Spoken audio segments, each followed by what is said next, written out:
Welcome बच्चों। आज हम लोग पढ़ने जा रहे हैं कैपेसिटर से रिलेटेड नया टॉपिक, जिसमें हम पढ़ने जा रहे हैं ग्रुपिंग और कॉम्बिनेशन ऑफ कैपेसिटर्स। जब हमने इससे पिछले क्लास में वाइंड अप किया था, वहां हमने बात भी की थी एक बार कि जो कैपेसिटर का सिंबल है, खासतौर पर पीपीसी के लिए symbol of PPC, that was like this. दो पैरेलल लाइन से आप इसको इंडिकेट करेंगे।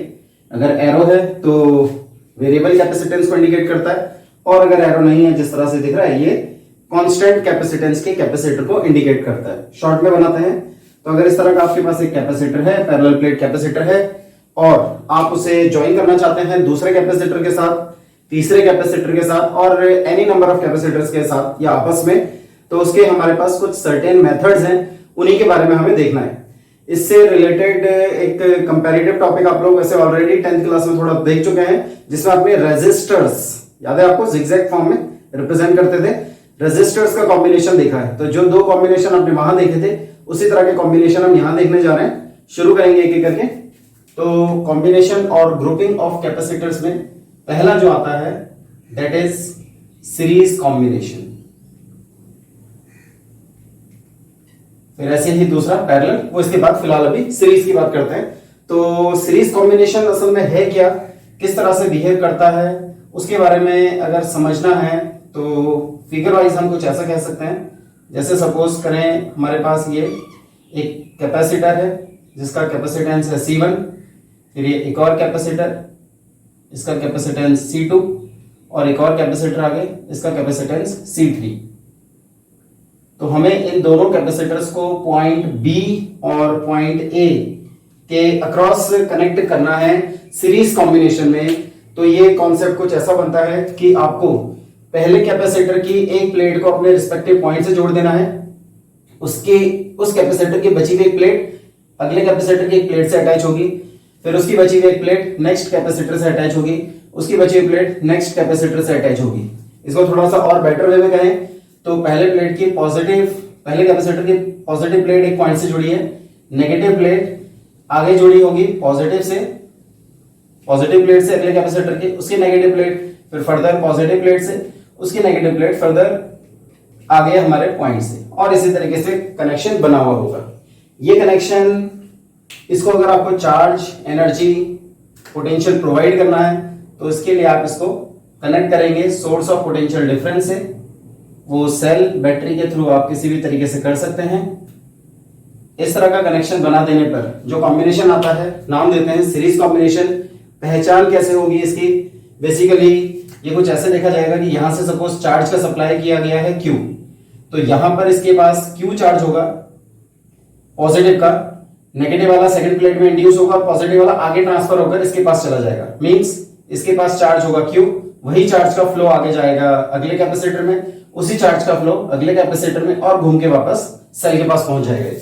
तो जो चार्ज स्टोर होगा इसमें, या चार्ज का जो फ्लो होगा, वो कैपेसिटर्स के थ्रू सिंगल वे की फॉर्म में होगा, एक ही रास्ते की फॉर्म में होगा। ये कुछ वैसा ही है जैसे हमारे घरों में वाटर सप्लाई के लिए पाइप के कनेक्शंस होते हैं। आपको उस वक्त स्टार्टिंग में भी बताया था कि यहां पर हम कैपेसिटर को एज अ टैंक स्टोरेज के फॉर्म में देख रहे थे, एनर्जी स्टोर करने वाला डिवाइस या चार्ज स्टोर करने वाली डिवाइस, और उसमें जो स्टोर हो रहा है वो चार्ज है। ठीक है, जैसे टैंक हमारे पास वाटर को स्टोर करने का काम करता है। तो अगर हम रिलेट करें कि सपोज ये एक पाइप है, ये दूसरा पाइप है, और ये तीसरा पाइप है, इस तरह से तीन पाइप है, पॉइंट ए से पॉइंट बी तक वाटर का फ्लो बनवाने के लिए चाहिए हमें। तो पाइप 1, 2 और 3, इन तीनों पाइप के थ्रू आपको सपोज कनेक्शन बनवाना है। तो आप कैसे कनेक्शन देखते हैं इसका? ये ज्वाइंट किया जाएगा यहाँ पर, फिर ऐसे ही यहां ज्वाइंट किया जाएगा, और इस तरह से ज्वाइंट होगा कि अब ए से जब वाटर को एंटर करवाएंगे आप, तो जो वाटर P1 में पास हो रहा था वही फिर P2 से पास होगा, वही फिर P3 से पास होगा। तो ये जो कॉम्बिनेशन है, ये ऐसा कॉम्बिनेशन है जिसमें वाटर के फ्लो के लिए सिर्फ एक ही रास्ता मिल रहा है। ठीक ऐसे ही हमारा सीरीज कॉम्बिनेशन है जिसमें चार्ज के फ्लो या ट्रांसफर के लिए एक ही रास्ता मिल रहा है। इसमें चार्ज की वैल्यू रहती है सेम, एंड पोटेंशियल डिफरेंस, अब पोटेंशियल डिफरेंस की अगर बात करें तो पोटेंशियल डिफरेंस की डेफिनेशन में हमने पढ़ा था, amount of work done in bringing और moving a charge from one point to another. Suppose करें कि अगर हमें ए से C1 कैपेसिटर के अक्रॉस सिर्फ इस पॉइंट तक ट्रांसफर कराना होगा तो कुछ पोटेंशियल की जरूरत पड़ेगी, लेकिन अगर A से हमें 2 कैपेसिटर के अबाउट करवाना है तो ऑब्वियसली ज्यादा वर्क करना पड़ेगा, ज्यादा डिस्टेंस हो जाने की वजह से। और ऐसे C तक ले जाएंगे 3 कैपेसिटर में तो और ज्यादा। ये सारा काम V से होगा, तो इसी का जो V है वो ट्रांसफर होगा यहाँ से V1, इसको मिलेगा V2, इसको मिलेगा V3, तीनों के अक्रॉस अलग अलग amount of work done per unit charge, और तीनों का जो सम होगा वो हमें V के फॉर्म में मिल जाएगा। तो V इज डिफरेंट, या आप इसे डिस्ट्रीब्यूटेड भी कह सकते हैं। डिस्ट्रीब्यूटेड, ये सेम या कॉमन है अक्रॉस ईच कैपेसिटर, ये भी across each capacitor. Potential is different but charge is same in the combination, and that combination is called series combination. इसे हम सीरीज कॉम्बिनेशन कहते हैं। और इसके लिए खास बात आप कह सकते हैं, it is a type of single way combination. ये सिंगल वे वाला कॉम्बिनेशन है जिसमें एक ही रास्ता मिले चार्ज के फ्लो के लिए, आप उसे कंसीडर करके चलेंगे एज अ सीरीज कॉम्बिनेशन, ध्यान रखेंगे, ठीक है। तो ये हमारा कॉम्बिनेशन। अब इसमें रिजल्ट क्या है कैपेसिटेंस को लेकर, उसका एक फॉर्मूला बना लेंगे। उससे पहले एक छोटा सा अरेंजमेंट अगर आप लिखना चाहें तो combination of capacitors in series के लिए लिख सकते हैं, when negative plate of one capacitor is connected to positive plate of another capacitor, और इस तरह से आप बढ़ाते चले जाएं, and so on. Such combination is called series combination of capacitors. Capacitors का ये सीरीज कॉम्बिनेशन होगा। सीरीज कॉम्बिनेशन क्यों बोला हमने इसे, क्योंकि यहां पर एक कैपेसिटर की एक नेगेटिव प्लेट दूसरे कैपेसिटर के पॉजिटिव प्लेट से एंड सो ऑन, यानी कि उसकी नेगेटिव प्लेट अगले कैपेसिटर के पॉजिटिव प्लेट से, फिर उसकी नेगेटिव प्लेट, अगर है कोई कैपेसिटर तो उसकी पॉजिटिव प्लेट से एंड सो ऑन अगर कनेक्टेड है, तो उस तरह की कॉम्बिनेशन को हम बोलते हैं सीरीज कॉम्बिनेशन। जिसकी खास बात, ये सबसे इंपॉर्टेंट बातें हैं इसमें जो हमें डेरिवेशन में और कॉन्सेप्ट्स में हेल्प करेंगी, कि चार्ज इसमें सेम रहता है अक्रॉस ईच कैपेसिटर, हर कैपेसिटर में क्यू होगा, प्रोवाइडेड वो सब सीरीज में कनेक्टेड हो, और जो पोटेंशियल है वो डिफरेंट या डिस्ट्रीब्यूटेड होगा अक्रॉस ईच कैपेसिटर। अब इसमें कैपेसिटेंस कैसे बनता है टोटल, उसके लिए एक छोटा सा रिजल्ट देख लेते हैं। तो कैपेसिटेंस को लेकर हमने एक फॉर्मूला बनाया था, C is equals to Q by V। तो C is equals to Q by V का फॉर्मूला अगर हम हर कैपेसिटर के अक्रॉस लगाते हैं तो पहले तो हमें फिगर से, फ्रॉम फिगर ये बात दिख रही है कि जो V है अप्लाइड टोटल सीरीज कॉम्बिनेशन के अक्रॉस लगाया गया है, तो मैं इसको VS कह लेता हूं। तो जो VS है ये V1, V2 और V3 की फॉर्म में डिस्ट्रीब्यूट हो गया है अक्रॉस ईच कैपेसिटर। तो डिफरेंट होने की वजह से इन तीनों को सम करके हमने VS के बराबर लिख दिया। अब आपको याद होगा Q का फॉर्मूला CV, तो यहां से V का formula Q by C cross multiply करने के बाद।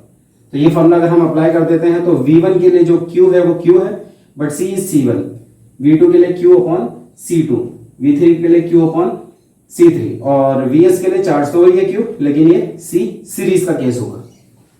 अब आप देख रहे होंगे Q कॉमन है, कॉमन लेकर कैंसिल करेंगे। तो अगर ये कैंसिल कर दिया हमने यहां से, तो हमारे पास जो फॉर्मूला बचेगा वो बचेगा 1 upon C series, 1 upon C1 plus 1 upon C2 plus 1 upon C3। ये हमारा फाइनल आंसर होगा। इसको सॉल्व करने के बाद जो आंसर आएगा उसको रिवर्स करना है, क्योंकि ये जो रिजल्ट दे रहा है C सीरीज के रेसिप्रोकल का रिजल्ट दे रहा है। तो फाइनली जो कैपेसिटेंस हम निकालते हैं सीरीज कॉम्बिनेशन के लिए वो रेसिप्रोकल सम करके टोटल का रेसिप्रोकल होगा। इसको फिर रिवर्स करना ना भूलें, 3 के लिए आ रहा है, 4 के लिए, और फिर ऐसे प्लस 1 अपॉन C4, 5 के लिए 1 अपॉन C5 तक, और n के लिए 1 अपॉन Cn तक चला जाएगा। तो इसमें इस बात का जरूर ध्यान रखना है कि जो कैपेसिटर है वो फाइनल आंसर जो दे रहा है वो रेसिप्रोकल के हिसाब से दे रहा है। यहाँ जो C सीरीज है ये सॉल्व होने के बाद, क्योंकि रेसिप्रोकल सम में आ रहा है, इसलिए जो सॉल्व होकर आता है ये मिनिमम कैपेसिटेंस प्रोवाइड करता है, मिनिमम कैपेसिटेंस है। इस बात को हम यहां से भी समझ सकते हैं कि जो पीपीसी का कैपेसिटेंस है C is equals to epsilon nought A upon D, तो यहां से C is inversely proportional to D है। जो C की वैल्यू है वो D के साथ इनवर्स प्रोपोर्शनल है, मीडियम हमने कॉमन लिया है, एरिया भी यहां पर सभी प्लेट्स का सेम लिया गया है, तो डिस्टेंस के साथ इनवर्स रिलेशन है। अब अगर आप ध्यान से देखें तो जितना इधर माइनस क्यू है उतना इधर प्लस क्यू, यानी ये न्यूट्रल हो चुकी है, ये दोनों प्लेट न्यूट्रल हो चुकी है, यानी हम मेनली फर्स्ट प्लेट और लास्ट प्लेट ही काम कर रही है एज अ कैपेसिटेंस। तो अगर हर एक का डिस्टेंस देखा जाए तो ये जुड़ जाता है, कंबाइंड हो जाता है और डी की वैल्यू यहाँ पर बढ़ती है। डी की वैल्यू बढ़ने से कैपेसिटेंस रिड्यूस होने लगता है और इस कॉम्बिनेशन में हमें कैपेसिटेंस मिनिमम मिलता है, कैपेसिटेंस की वैल्यू मिनिमम आती है। तो ये जरूर ध्यान रखें कि सीरीज कॉम्बिनेशन के लिए जो कैपेसिटेंस आता है वो मिनिमम है। ठीक है, अब इसमें एक और मैं फॉर्मूला आपको बताने जा रहा हूं, बहुत इंपॉर्टेंट फॉर्मूला है जो थोड़ा जनरल मिस्टेक्स जो होती हैं उनसे हमें बचाता है। और वो क्या है, वो कुछ ऐसा है, इसको पॉइंट नंबर 1 बोल देते हैं। पॉइंट नंबर 2 इंपॉर्टेंट है, क्या है कि अगर C1 और C2 सीरीज में कनेक्टेड हैं तो इसका आंसर हमारे पास C series 1/C1 plus 1/C2 से आता है। अब आप इसमें एलसीएम लेंगे तो सॉल्व होकर मिलेगा C1 C2 और ऊपर आ जाएगा C2 प्लस C1, जिसको हम C1 प्लस C2 लिख सकते हैं। ये 1/C सीरीज का आंसर है। तो इससे जो C सीरीज का आंसर आता है, जो एक्चुअल में होना है वो है C series is equal to C1 C2 ऊपर आ जाएगा, तो C1 और C2 के बीच में आएगा प्रोडक्ट और उसी C1 और C2 के बीच में आएगा सम प्लस। तो इससे आप जल्दी आंसर निकाल सकेंगे। और उसके लिए बस दो कैपेसिटर्स को क्या करना है, प्रोडक्ट करना है और डिवाइडेड बाय सम कर देना है। तो प्रोडक्ट बाय सम एक फॉर्मेट याद रखेंगे, उससे आपको C सीरीज का आंसर मिलेगा। बट ये सिर्फ दो कैपेसिटर के लिए काम करेगा, 3 के लिए अगर आप इसे बनाने लगे तो ये इस मेथड में ज्यादा कॉम्प्लिकेटेड फॉर्म हो जाती है। तो ज्यादा कॉम्प्लिकेटेड फॉर्म पर हमें जाने की जरूरत नहीं है, फिर तो हम नॉर्मल मेथड ही यूज करेंगे जो है। लेकिन ये हमें कहाँ हेल्प करता है कि जहां हम नॉर्मली कैलकुलेशन करते वक्त फ्लो में आ जाते हैं और भूल जाते हैं या नहीं ध्यान रहता कि जो 1/C सीरीज है ये रिवर्स करके फाइनल आंसर देना है, क्योंकि हम 1/CS का आंसर बता रहे हैं जबकि रिक्वायर्ड हमें CS का आंसर चाहिए होता है। तो उसमें हमें यहाँ रेसिप्रोकल करने की जरूरत नहीं पड़ती है, ये डायरेक्ट आपको आंसर प्रोडक्ट अपॉन सम में दे देगा। तो 2 के लिए अच्छा है, लेकिन 3, 4 या मल्टी के केस में ये काम नहीं करता, वहां फिर आप नॉर्मल मेथड ही लगाएं। और उसके लिए आप इतना ध्यान रखें कि रिवर्स जरूर करना है, वरना ज्यादातर क्वेश्चंस में 2 का सॉल्यूशन करते हुए हम धीरे धीरे क्वेश्चंस को शॉर्ट करते हैं, इससे ये थोड़ा सा अच्छे तरीके से समझ में आता है। ठीक है, तो इसको थोड़ा सा पॉज करके नोट कर लेंगे।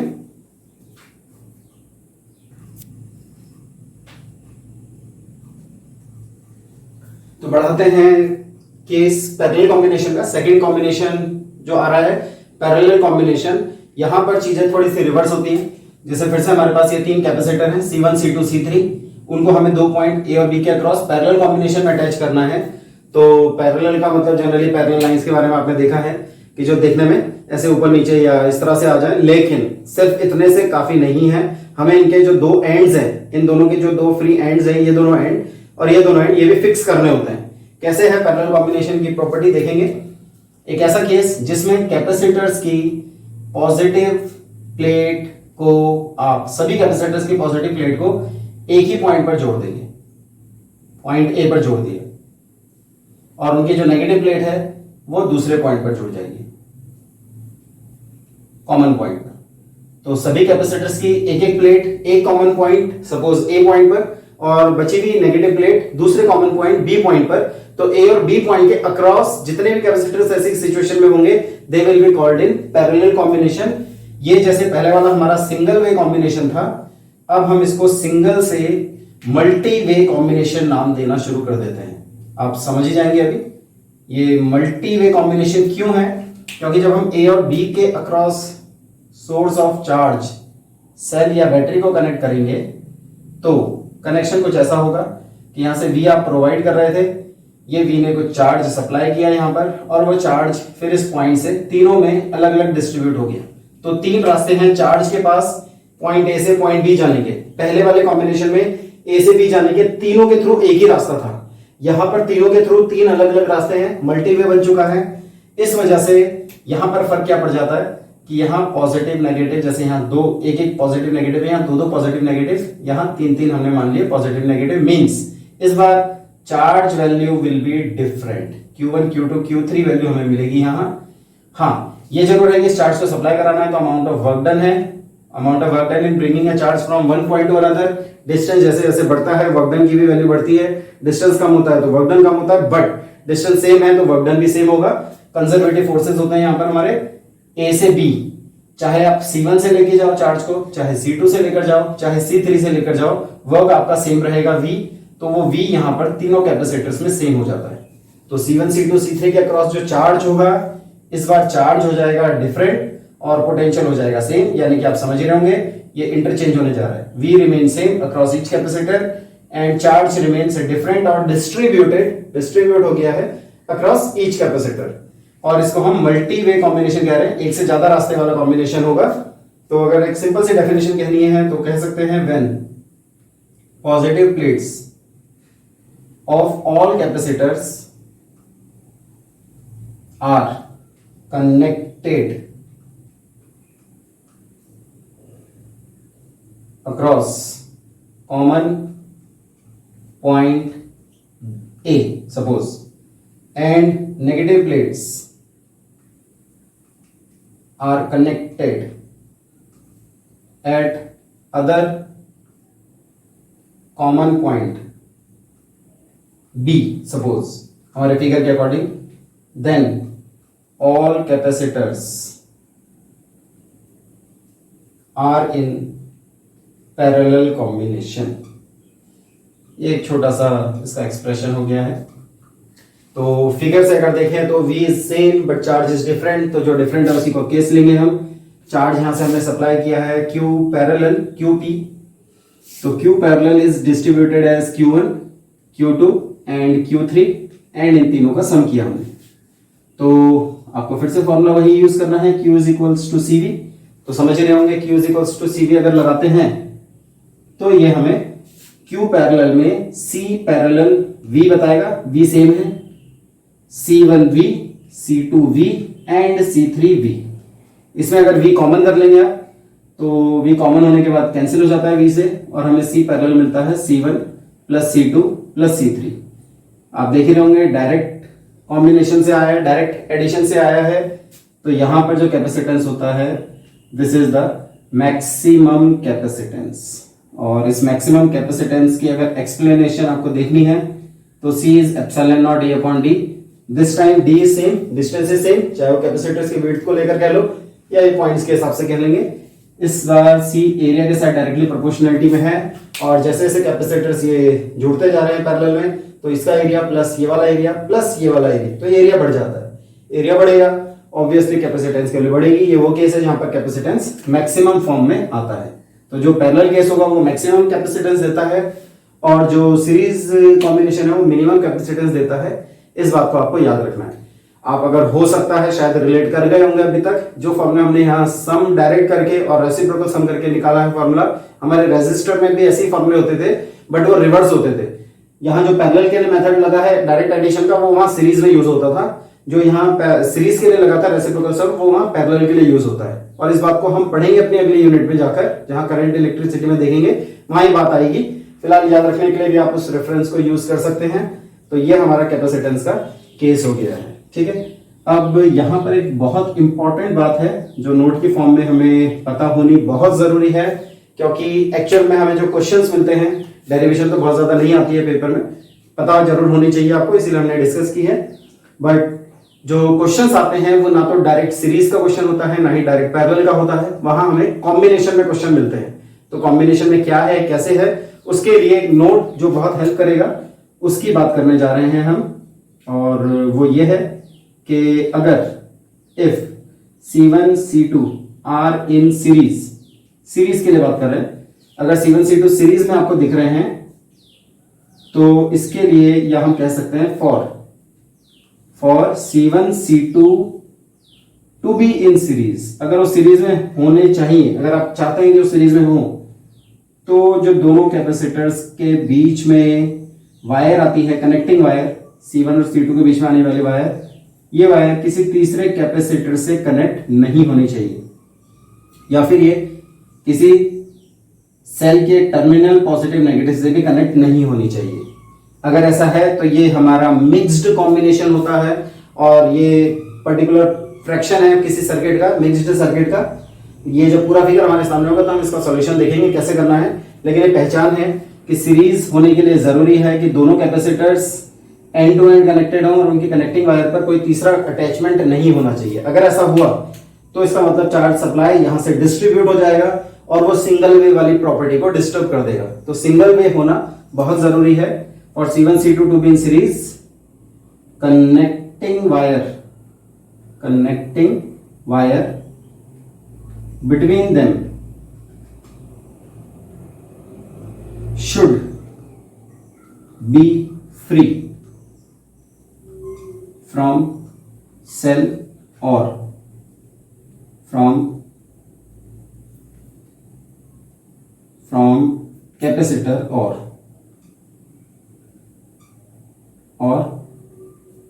any terminal of cell। ये बात का थोड़ा सा ध्यान रखना है। क्वेश्चंस करने के लिए कैसे होते हैं क्वेश्चंस, वो हम आगे देखेंगे अगली क्लास में। फिलहाल आप इसको नोट कर लेंगे पॉज करके।